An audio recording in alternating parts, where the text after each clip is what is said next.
Página 31. ¿Por qué nos enfermamos? Por Benjamin Beekman, 2020. Parte 1. El problema. ¿Qué es la resistencia a la insulina y por qué es importante? Capítulo 2. Salud cardíaca. Las enfermedades cardíacas son la principal causa de muerte a nivel mundial, representando más del 30% de las muertes relacionadas con enfermedades. Naturalmente, debido a su alta mortalidad, se ha debatido mucho sobre sus causas. Entre los culpables comunes se incluyen el tabaquismo, el alcohol, el colesterol en la dieta, la falta de ejercicio y el exceso de grasa abdominal. Sin embargo, no se presta tanta atención a la resistencia a la insulina. Algunos la reconocen como una pieza clave, pero la realidad es más dramática. Es el rompecabezas, la resistencia a la insulina y los trastornos cardiovasculares son casi inseparables. El eminente médico científico Joseph Kraft, quien dedicó su prolífica carrera a comprender la resistencia a la insulina, declaró con acierto: quienes padecen enfermedades cardiovasculares no asociadas con diabetes, es decir, resistencia a la insulina, simplemente no están diagnosticadas. Donde se encuentra una, se encuentra la otra. De hecho, la conexión es tan notablemente fuerte que existen revistas biomédicas mensuales enteras dedicadas al tema. Ahora bien, cuando decimos enfermedad cardíaca, en realidad no nos referimos a una enfermedad en particular. Enfermedad cardíaca y trastornos cardiovasculares son términos generales que abarcan diversas afecciones que afectan al corazón y los vasos sanguíneos. Por lo tanto, enfermedad cardíaca puede significar presión arterial elevada, engrosamiento del músculo cardíaco, placas en los vasos sanguíneos u otra afección. Exploraremos varias en este capítulo. Hipertensión. Tener la presión arterial excesivamente alta aumenta drásticamente la probabilidad de desarrollar enfermedades cardíacas. A medida que aumenta la presión en los vasos sanguíneos, el corazón tiene que esforzarse cada vez más para transportar la sangre adecuadamente por el cuerpo y todos sus tejidos. El corazón solo puede soportar esta tensión durante un tiempo limitado. Si no se trata, puede acabar provocando insuficiencia cardíaca. No hay debate, la resistencia a la insulina y la hipertensión arterial están relacionadas. Cuando los pacientes presentan ambas de forma constante, se evidencia una clara asociación, y casi todas las personas con hipertensión son resistentes a la insulina. Esto no es nuevo para los profesionales médicos. Sin embargo, lo que sí es noticia es que no solo están relacionadas. Estamos empezando a comprender que la resistencia a la insulina y los niveles altos de insulina causan directamente la hipertensión arterial. La razón por la que esto es tan importante es que, como recordará, la gran mayoría de las personas con resistencia a la insulina desconocen su condición. Para alguien a quien se le acaba de diagnosticar hipertensión, esa puede ser la primera evidencia de que tiene resistencia a la insulina. Sin embargo, si le han diagnosticado hipertensión arterial, hay un lado positivo. Sí, la conexión entre la resistencia a la insulina y la hipertensión es sólida, pero eso también significa que, a medida que mejora la resistencia a la insulina, los pacientes generalmente experimentan mejoras rápidas en su presión arterial. Con el paso de los años, hemos llegado a comprender cómo la resistencia a la insulina y la hiperinsulinemia que la acompaña actúan conjuntamente para aumentar crónicamente la presión arterial. Analicemos esto con más detalle. La resistencia a la insulina genera varias causas que conducen a la hipertensión. El exceso de aldosterona causa retención de sal y agua. La hipertrofia de la pared vascular provoca un engrosamiento excesivo de las paredes de los vasos sanguíneos. La activación del sistema nervioso simpático provoca un estrechamiento excesivo de los vasos sanguíneos. La falta de óxido nítrico impide la dilatación de los vasos sanguíneos. La dislipidemia provoca cambios perjudiciales en el colesterol sanguíneo. La pregunta es, ¿cómo la resistencia a la insulina aumenta la presión arterial? Retención de sal y agua. Una de las formas en que la insulina aumenta la presión arterial es a través de su acción sobre la hormona aldosterona. Aunque no se suele mencionar, la aldosterona desempeña un papel importante en la salud cardíaca. La aldosterona se libera en las glándulas suprarrenales, ubicadas encima de los riñones, y ayuda a regular el equilibrio de sal y agua en el cuerpo. El sodio y el cloruro, los dos componentes de la sal, son electrolitos esenciales que permiten el correcto funcionamiento de todas las células del cuerpo. La aldosterona indica a los riñones que retengan el sodio y lo reabsorban en la sangre para evitar que se expulse por la orina. Por lo tanto, si las glándulas suprarrenales liberan más aldosterona en la sangre, el cuerpo retendrá más sodio, y donde se libera el sodio, también se libera agua. Esto aumenta la cantidad de agua en la sangre, elevando así el volumen sanguíneo y, con él, la presión arterial. La insulina aumenta de forma natural los niveles de aldosterona en el organismo. Por lo tanto, si se tiene un exceso de insulina, como ocurre durante la resistencia a la insulina, su efecto sobre la aldosterona se produce con una frecuencia anormal y, en consecuencia, aumenta el volumen sanguíneo y, potencialmente, la presión arterial. Esto probablemente explica la estrecha relación entre la resistencia a la insulina y la hipertensión. También explica por qué los carbohidratos, que aumentan la insulina más que otros nutrientes, aumentan la presión arterial de forma tan efectiva, mientras que las grasas alimentarias no tienen ningún efecto. Analizaremos los factores alimentarios con más detalle en la parte 2. ¿Usted es sensible a la sal?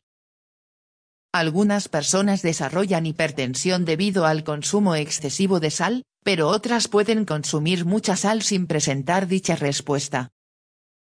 Las personas que desarrollan hipertensión por el consumo de sal se conocen como hipertensos sensibles a la sal. En un estado saludable, cuando ingerimos sal, el cuerpo detecta el aumento de sal y desactiva la aldosterona, de modo que los riñones excretan sal y agua. Esto asegura una presión arterial normal. Sin embargo, en el estado de resistencia a la insulina, el cuerpo tiene niveles artificialmente elevados de aldosterona. Cuando una persona ingiere sal, los riñones desobedecen la fisiología normal reteniendo sal en lugar de excretarla junto con el agua. Con el tiempo, esto provoca una acumulación de agua corporal que aumenta el volumen sanguíneo y la presión arterial. Vasos sanguíneos más gruesos. Otra forma en que la insulina alta provoca presión arterial alta es mediante el engrosamiento de las paredes de los vasos sanguíneos. Los vasos sanguíneos tienen varias capas, y la capa más interna está revestida por células conocidas como células endoteliales o endotelio. Recuerde que la insulina es una hormona anabólica, intrínsecamente, envía señales a las células para que crezcan, incluidas las células endoteliales. Esta es una respuesta saludable y natural. Sin embargo, cuando el exceso de insulina fluye por la sangre, la señal es más fuerte de lo normal. A medida que las células de las paredes de los vasos crecen, el endotelio se engrosa y los vasos sanguíneos comienzan a estrecharse.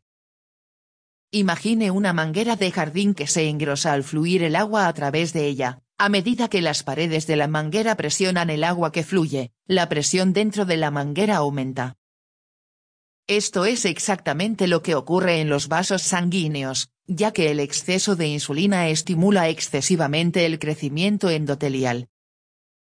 Los vasos sanguíneos no pueden dilatarse. Piense de nuevo en esa manguera de jardín por la que corre agua. Si la agrandamos, no la alargamos, el agua fluirá más despacio y con menos presión. En lugar de salir disparada, solo saldrá un hilillo. El óxido nítrico, no, es un potente vasodilatador, lo que significa que aumenta el diámetro de un vaso sanguíneo. Las células endoteliales producen óxido nítrico, que ayuda a relajar la capa muscular que rodea los vasos sanguíneos, aumentando así su tamaño. Al igual que con la manguera, a medida que aumenta el diámetro del vaso, la presión en su interior disminuye drásticamente. En el cuerpo, este efecto reductor de la presión es tan rápido y potente que desde hace tiempo se utiliza el NO, en forma de nitroglicerina oral, para prevenir o revertir el dolor de pecho dilatando rápidamente los vasos sanguíneos del corazón y aumentando el flujo sanguíneo. De hecho, se ha demostrado que el NO es tan importante para la salud cardiovascular que científicos que investigan su función recibieron el premio Nobel. La insulina activa la producción de NO en las células endoteliales.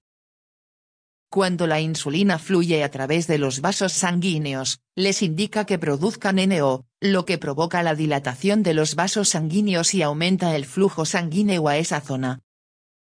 Esta podría ser una de las formas en que la insulina dirige el flujo y el uso de nutrientes por parte de diversos tejidos. Por ejemplo, al aumentar el flujo sanguíneo a los músculos, la insulina ayuda a que estos reciban más nutrientes y oxígeno. A diferencia de los problemas cardiovasculares que hemos analizado anteriormente, donde la aldosterona y el crecimiento endotelial son hiperactivos con la resistencia a la insulina, debido a la hiperinsulinemia, el problema con el NO y la resistencia a la insulina radica en que la insulina tiene menor capacidad para estimular la producción de NO en las células endoteliales. En este caso, las células endoteliales se vuelven menos sensibles a la capacidad de la insulina para aumentar la producción de NO. Por lo tanto, donde antes la insulina aumentaba el tamaño de los vasos sanguíneos y reducía la presión arterial, ahora tiene menos efecto y la presión arterial se mantiene elevada. Vasos sanguíneos estrechos.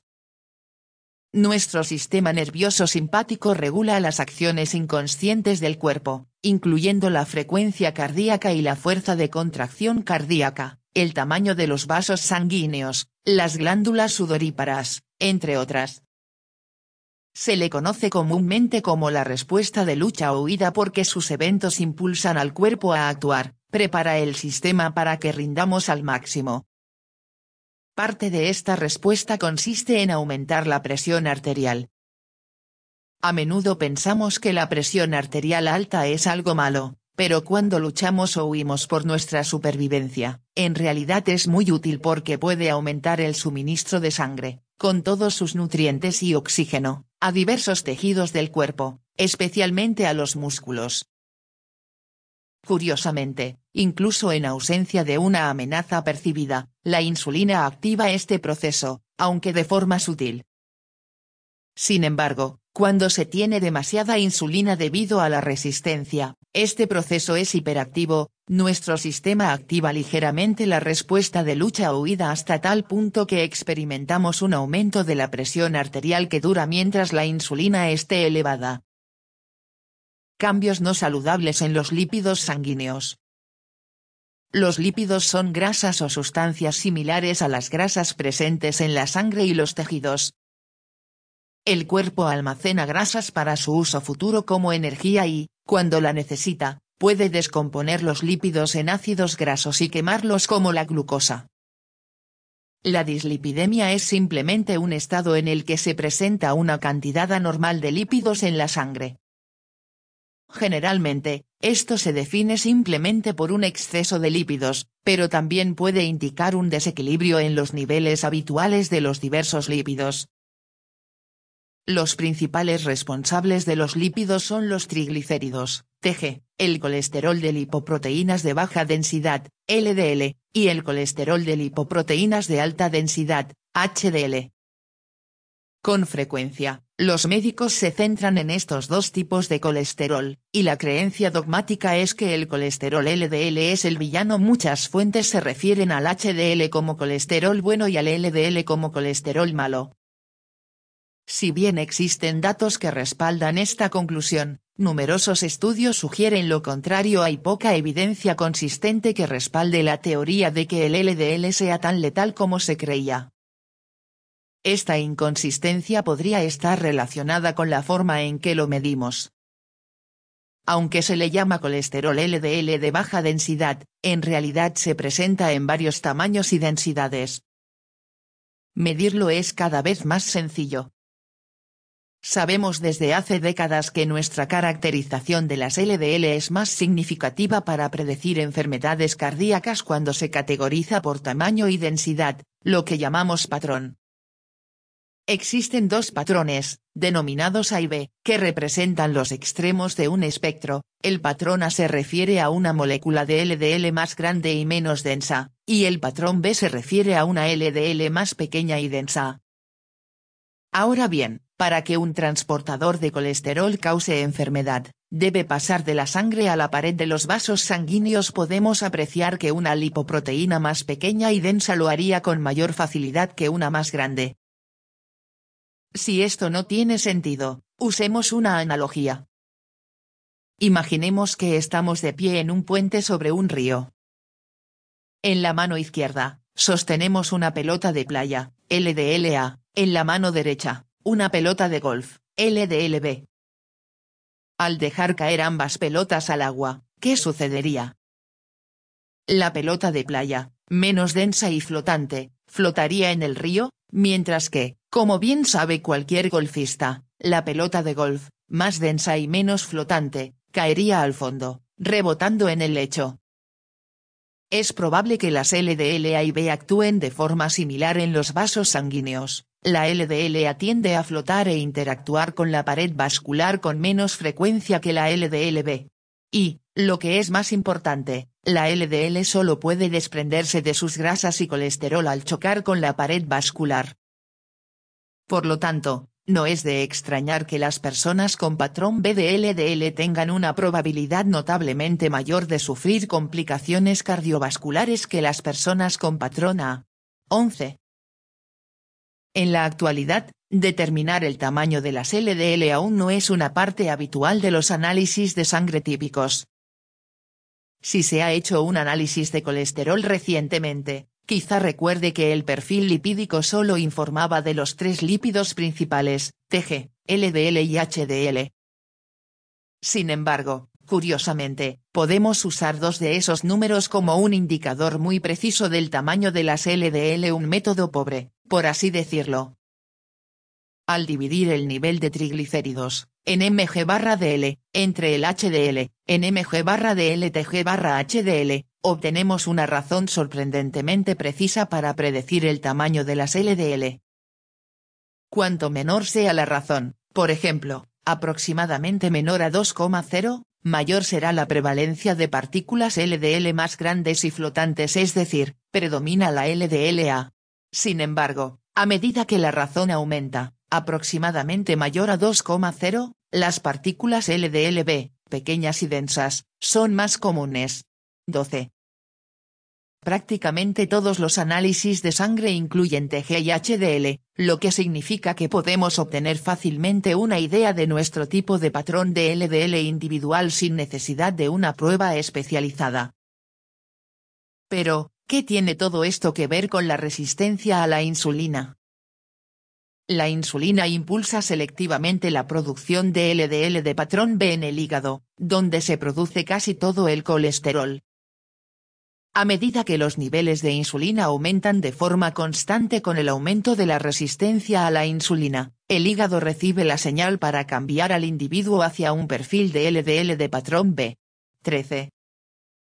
En su forma más simple, se cree que la conexión entre la dislipidemia y la hipertensión arterial se debe a la acumulación de lípidos en las paredes de los vasos sanguíneos y al desarrollo eventual de una placa aterosclerótica, lo que reduce el diámetro de los vasos. El proceso real es un poco más complejo, como veremos en la siguiente sección. Estatinas.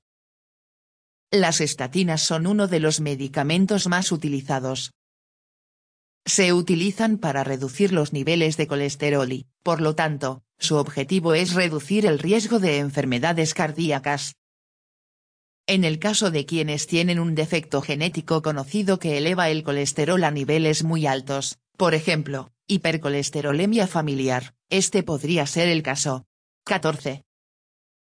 Sin embargo, en personas sin esta enfermedad que nunca han sufrido un infarto, pero que presentan un alto riesgo según los marcadores lipídicos sanguíneos convencionales, como los niveles de LDL, las estatinas ofrecen un beneficio notablemente escaso, posiblemente porque parecen aumentar la proporción de colesterol LDL de patrón B respecto al de patrón A. 16. Independientemente de su efecto sobre el colesterol, las estatinas tienen efectos secundarios relacionados con la resistencia a la insulina. Las mujeres posmenopáusicas que toman estatinas pueden aumentar su riesgo de desarrollar diabetes tipo 2 hasta en un 50%. Cada vez tenemos una idea más clara de cómo las estatinas causan resistencia a la insulina. Si bien parte del efecto puede deberse a que las estatinas dañan el tejido muscular, también bloquean la respuesta celular a la insulina y promueven la liberación de hormonas que aumentan la glucosa en sangre, lo que hace que la insulina trabaje más para reducirla. Ateroesclerosis. La aterosclerosis es el proceso más importante en el desarrollo de las enfermedades cardíacas. 20. Nuestro gran temor al colesterol se debe a la teoría de que provoca aterosclerosis, un proceso en el que los vasos sanguíneos se endurecen y estrechan, como se acaba de mencionar. 21. Pero analicemos este proceso con más detalle. Como se describió en la sección anterior, para ser patógeno, el colesterol debe atravesar la pared de los vasos sanguíneos. Sin embargo, el depósito de colesterol en el endotelio no es en sí mismo la causa de la enfermedad. Cuando entran en el endotelio, el colesterol y las grasas son benignos, no parecen provocar ninguna reacción negativa. De hecho, las células que recubren los vasos sanguíneos, como todas las demás células del cuerpo, necesitan colesterol y grasas para mantener una función saludable. No obstante, los lípidos pueden no ser benignos por mucho tiempo. En ciertas personas, algo ocurre con el colesterol y las grasas que los vuelve nocivos.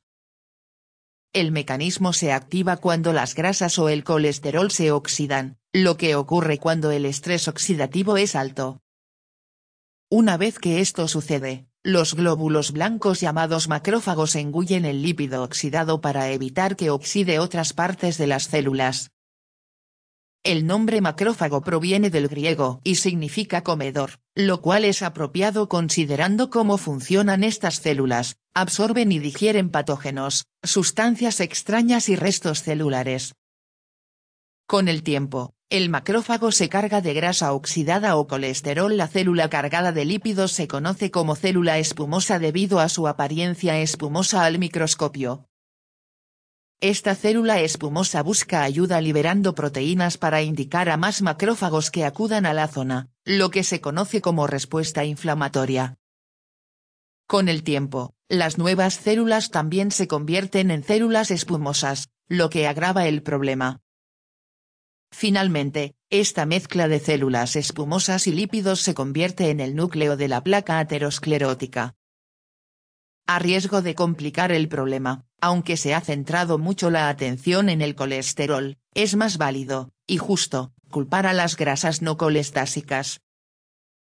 En particular, la grasa poliinsaturada llamada ácido linoleico, muy común en aceites de semillas, como el de soja, es la grasa que se oxida con mayor facilidad, mucho más que el colesterol, y probablemente sea la principal causa. De hecho, cuando el colesterol se oxida, suele deberse a que un ácido linoleico se une a una molécula de colesterol, como si nuestro colesterol neutro se viera obligado a llevar a cuestas al niño travieso, el ácido linoleico oxidado. Sin embargo, incluso en este caso, la resistencia a la insulina es relevante. La resistencia a la insulina es un factor de riesgo importante para la aterosclerosis. Esto probablemente se deba a que estimula las dos variables principales que se cree que intervienen en esta enfermedad. Ya hemos analizado el papel de la insulina en el aumento del subtipo B del patrón LDL. El subtipo B del patrón LDL puede transportar grasas problemáticas, como el ácido linoleico. La otra variable es el estrés oxidativo.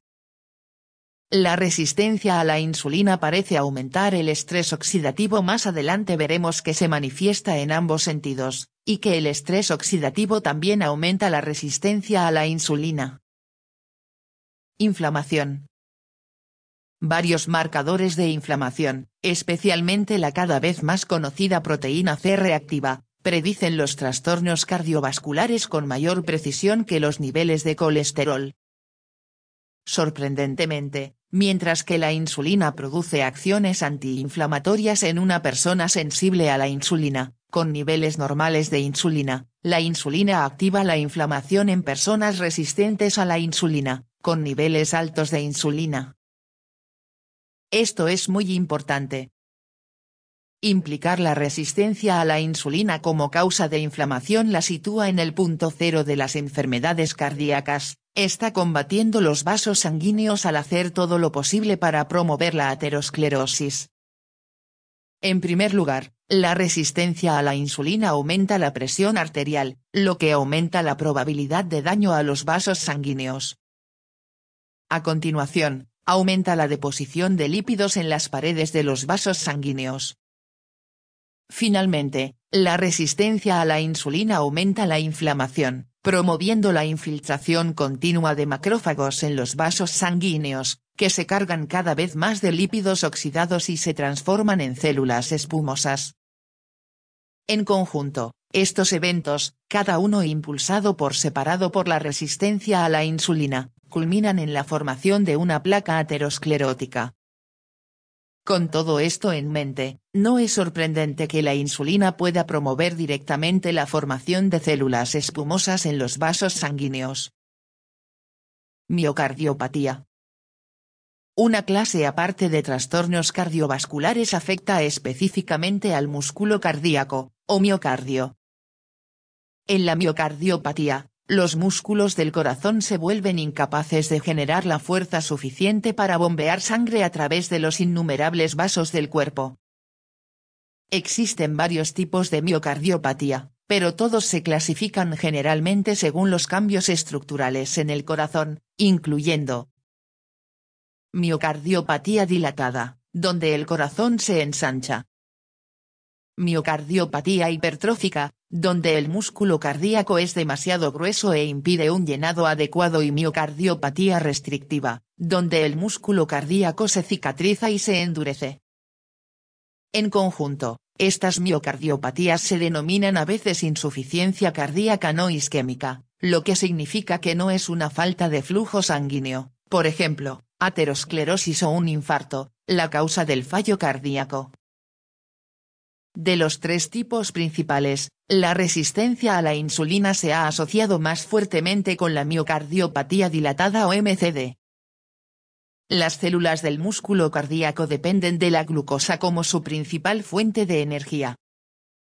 Con la MCD, el músculo cardíaco, o miocardio, se dilata, lo que significa que se estira y se adelgaza. A medida que esto continúa, el músculo cardíaco no se contrae con normalidad y no puede bombear sangre correctamente. La teoría es que, a medida que avanza la enfermedad, el miocardio se vuelve cada vez más dependiente de la glucosa para seguir funcionando. Sin embargo, la resistencia a la insulina compromete la capacidad del corazón para absorber y utilizar la glucosa. Debido a este cambio metabólico, el corazón comienza a sufrir una relativa falta de energía y nutrientes. Aunque no existe tanta evidencia como para la resistencia a la insulina y la miocardiopatía dilatada, MCD, algunos estudios indican que esta podría influir en el desarrollo de la miocardiopatía hipertrófica. Esto no es especialmente sorprendente, nada lo es por ahora, ¿verdad? Es muy probable que la insulina crónicamente elevada impulse el crecimiento del miocardio, haciéndolo demasiado grueso para permitir que las cavidades cardíacas se llenen de sangre. Espero que a estas alturas esté claro, aunque a menudo culpamos a otros factores, no hay una variable más relevante para las enfermedades cardíacas que la resistencia a la insulina. Cualquier esfuerzo exitoso para reducir nuestro alto riesgo de enfermedades cardíacas debe abordarla. Cuando reconocemos el papel central de la resistencia a la insulina, Comenzamos a resolver las causas fundamentales, en lugar de los síntomas, que es todo lo que los medicamentos pueden hacer. Por mucho que se hayan esforzado en todo el mundo para frenar las enfermedades cardíacas, cuanto más tiempo pasemos por alto la resistencia a la insulina, peor será el problema. Página 41.